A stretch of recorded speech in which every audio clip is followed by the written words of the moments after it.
Hi everyone, my name is Wana Udobang. I'm a writer, a poet, and a performer. I'm also the curator of this particular series of talks called Reclaiming the Tongue. A lot of my work within poetry features food, and a lot of my work is also about personal storytelling and personal history. And food is also has been a big entryway, a big pathway into connecting with memory and connecting with those stories. And my talk really kind of sees that intersection between those two.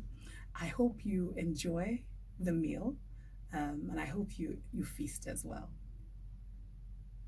For a large part of my adult life, I hated okra soup. I hated it because it summoned memories of the most difficult time in my childhood. I was 10 years old. My parents' marriage had made its way to an end. My father had left, and we fell on really hard times. Okra was cheap, and so was smoked mackerel. And a little bit of both went a very long way. When the okra was running out, we would just add more water, some seasoning and powdered crayfish, and voila, it was like the okra never left. Okra satiated our hunger and gave us comfort.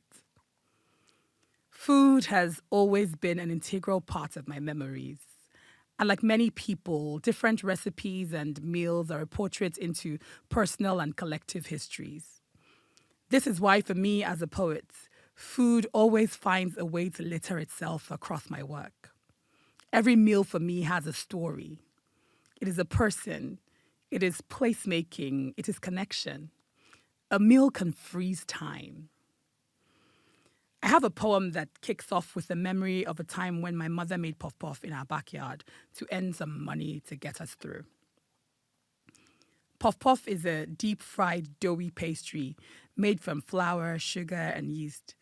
It is a greasy, sweet, airy, soft ball of luscious goodness.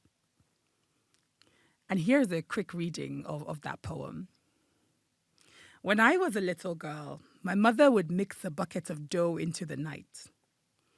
Rising to twice the size of her forgotten dreams, she would squeeze each ball into the searing heat. This was what it took to put clothes on our backs and books in our bags.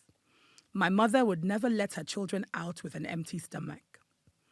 I am a woman now, and I know that I am my mother's daughter, learning courage through her blistered hands and knowing fearlessness in the lines of her smiling face.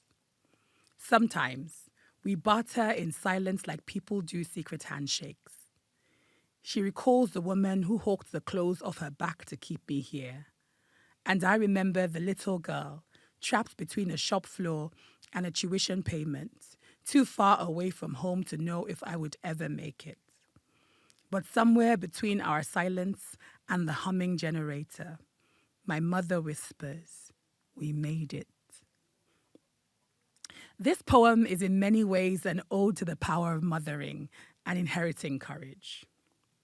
Growing up and spending time with my mother in the kitchen, I've witnessed firsthand how food has been a crucial part of community, resistance, and, of course, mothering.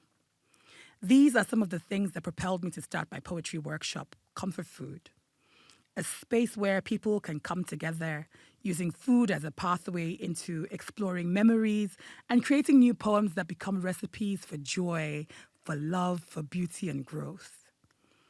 The other beautiful thing is that food engages so much, if not all of our senses. Color, texture, taste, sound, and smell. And all these sensations provide us with language for expression. Like this poem of mine titled The Banquet.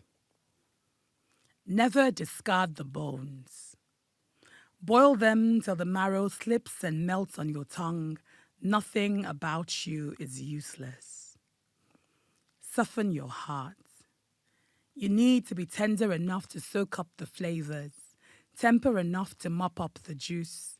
You mustn't be hard to swallow. Revel in your beauty. There is something about texture and tone that make for a gastronomic feast. You are stunning. Adorn your flesh like silk. Let it drape you, cascade over your shoulders, mold itself around your breasts, fold itself between your vulva, sliding down your thighs, hugging your calves, gently covering your feet, dripping on your toes. Hold your head up high and waltz like you are the belle at the ball. You are a feast for every eye. Take your time. You need to marinate, mold, and mature.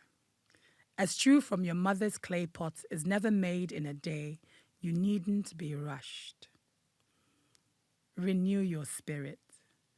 Prayers are the tender embers that simmer to perfection. Blow lightly, you need not scream, he hears your heart speak. Take the first bite. Please yourself. Love yourself. Feed yourself. Forgive. Regrets will ruin the broth. Let go. Bitterness shares no room with exquisite flavors, but keep the leftovers. They make for worthwhile memories, and besides, there is always a lesson to learn. So let's take it back to okra for a moment. In recent times, I found myself reclaiming and redesigning my memories of okra. It's no longer this soup that is a reminder of our days of struggle, or as I like to call it, struggle soup, but a meal that reminds me of the resourcefulness of my mother and how she led us to pull through. I love that okra soup is easy to cook. It can be cheap or expensive depending on the kind of meats you choose to cook with it. I love the versatility of it. But most of all, I love that okra has come to symbolize this portrait of family and unconditional love. Though okra soup is a huge part of my own personal history, I see its connections with communities across West Africa, the American South, and the Caribbean. A reminder that our food are indeed our stories. So as we reclaim our food, we reclaim our tongue, we reclaim us.